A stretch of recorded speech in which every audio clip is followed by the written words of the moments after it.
Kidlat News Updates. Sa ating mga balita, mga rebeldeng NPA sumuko sa militar sa pagsisimula ng 2025. Nasawing driver ng sumabog na Tesla sa Las Vegas, isang US Army soldier. Kumakalat na ulat tungkol sa international health concern pinabulaanan ng DOH. Paghahain ng arrest warrant kay impeached South Korea President Yoon Suk-yeol, sinuspindi muna ng otoridad. 4.45 million pesos na halaga ng marijuana na sabat sa Caloocan City.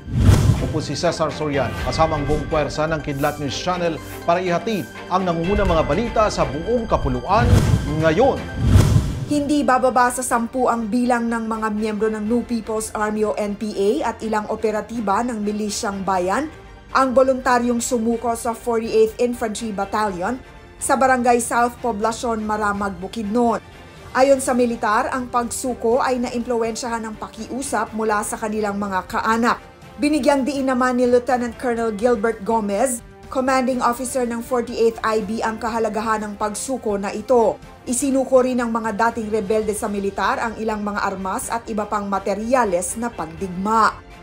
Tukoy na ng otoridad ang lalaking nasawi sa loob ng sumabog na Tesla Cybertruck sa harap ng Trump International Hotel sa Las Vegas, USA. Base sa salaysay ng dalawang law enforcement officials, isang active duty US Army soldier na nagngangalang Matthew Livelsberger ang lula ng sasakyang kargado ng firework mortars at camp fuel canister. Ayon sa mga rumesponding pulis, pasado alas 8 ng umaga ng January 1 oras sa US nang makatanggap sila ng ulat na sumabog ang sasakyan na agad na ikinasawi ng driver at nag-iwan ng 7 sugatan.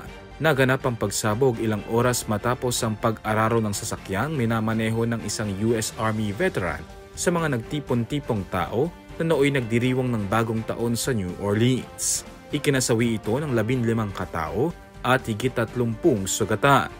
Pinaalalahanan ng Department of Health o DOH ang publiko tungkol sa kumakalat na ulat na international health concern online.